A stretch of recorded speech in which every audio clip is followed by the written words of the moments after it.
Hey guys, welcome on the Artivoxer YouTube channel. Today we will learn how to create this scene inside Houdini.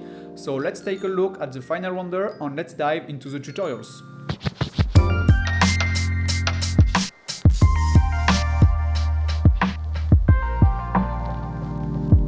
So in this video I will show you how to create an RBD simulation with very high-res geometry. So the first step here is to add a new geometry node. So you can dive inside, and here I will use a file node to import my own geometry.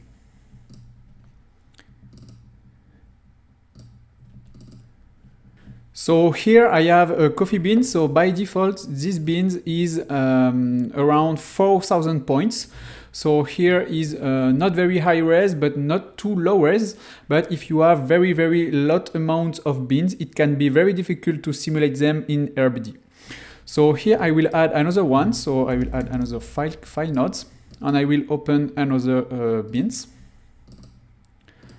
So here I have my two different beans. So here the first step is to create an attribute called variant, and this attribute will let you know to copy these two beans randomly into the points later. So here I will use the attribute create node, and I will create an attribute called variance.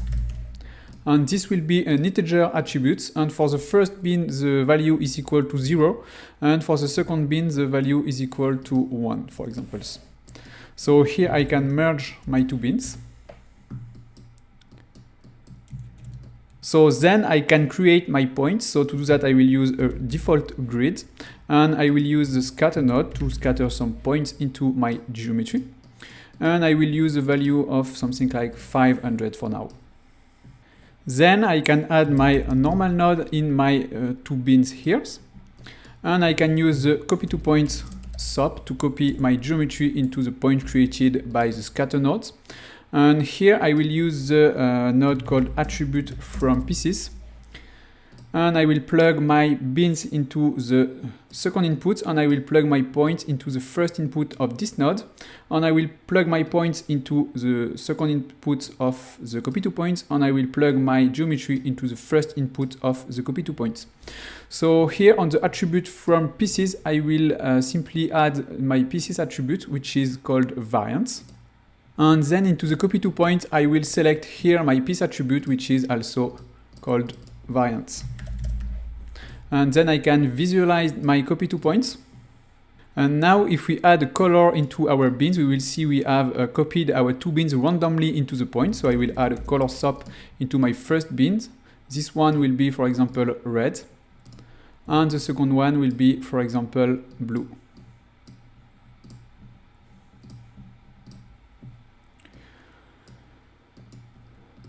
So okay, we have our geometry, so let's make some change into our points. So we will use the attribute randomize node. So for this attribute randomize, we will randomize our p-scale. So here you can change the attribute by p-scale, and we'll make the dimension into 1, and I will change the max value into 0.5 and the minimum value at 0.4, for examples.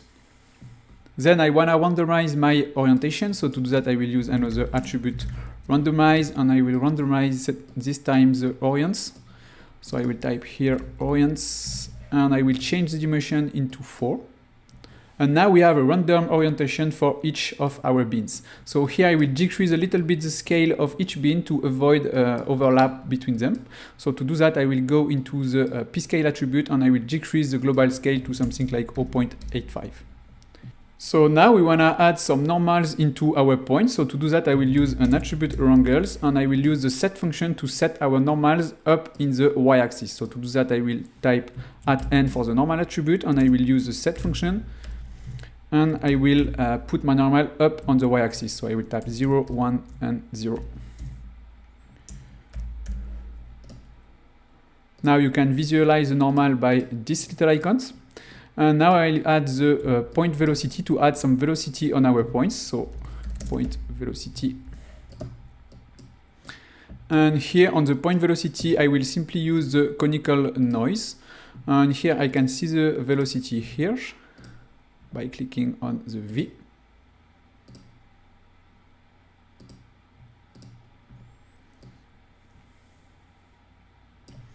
Now you can play with different settings on the point velocity, like the scale. You can make the scale at something like 5, for example, and you can play with the conical angles. So I will make something like 40 in my case. Then we want to pack our coffee beans for the rigid body simulations into the copy 2 points. But before that, we will use the polyreduce node into each of our beans to reduce the polygons number. So I will use the polyreduce nodes. And for the first bean, I will reduce the polygon at something like 10%.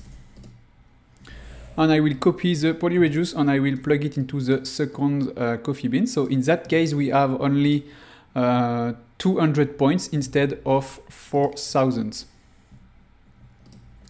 So now into the copy 2 point, we can pack our geometry. So I will click on pack and instance. And here you can simply put a null and call it something like low res beans. Now you can put your RBD bullet solver. And here you can visualize your simulation by clicking on the RBD bullet solver, and you can click on play. And you can simply see the result of our simulation, which is very easy to calculate. And now if you want to get a more speed explosion, you can play with the different settings on the point velocity. And you can put the scale at something like 20, for example. And now you can see the result of our simulation. Maybe it's a bit too high now. I will put something like 10.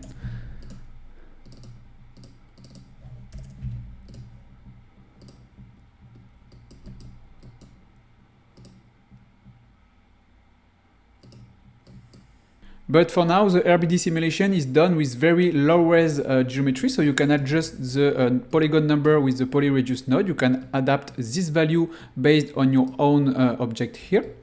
So now to simulate your very high-res geometry based on this low-res simulation, you can copy all those nodes until the low-res beans, and you can Alt and left click to copy them. And we want to get absolutely the same thing here. So we want to keep the attribute create here with the variant attribute because we want to get the absolutely same position for each pieces. But here the only difference will be on the polyreduce node. So you can simply delete those nodes and we can add the subdivide, for example.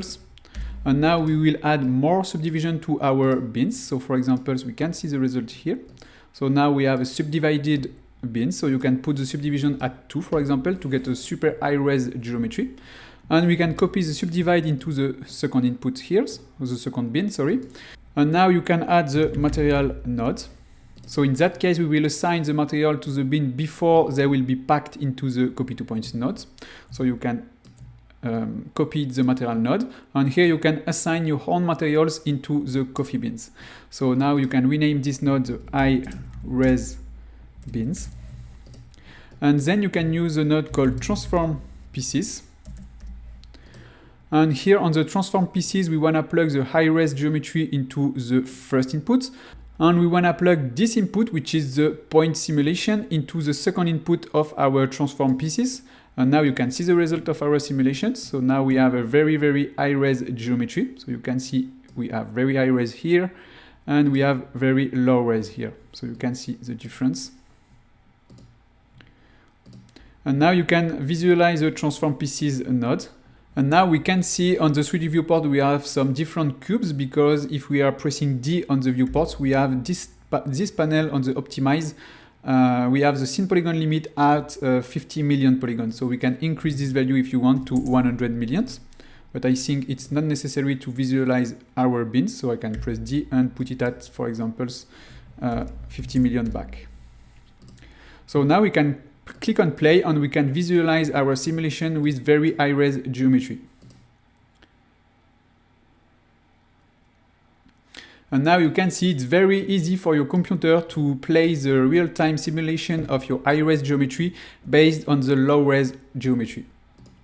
So you can play in real time your RBD simulation.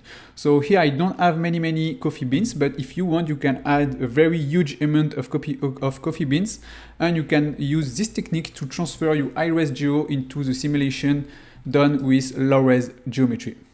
And then when it's done, you can simply add the file cache node to make your simulation in cache. So I won't make it for these examples, and here I can add a null object. And I can call it something like render. And now when it's done, you can go back into the object level here and you can select your object with your simulation, and here into the redshift object parameter, you can go into the instancing tab and you can enable this option, which is instance SOP level packed primitive. So in that case, it will create instance based on the pack geometry. And as we already assigned material into the geometry here, the material will be correctly applied into your simulation and it will be very easy to render. So that's it for this tutorial, guys. I hope you enjoyed it. So if you learned something new today, don't forget to subscribe to our channel, like and comment this video. See you in the next one. Bye. That's it for today, guys. Thanks for watching, and don't forget to subscribe to our channel and check artivoxr.com to get premium 3D resources. You can access to this project file with our Artifiles membership. See you in the next one. Bye.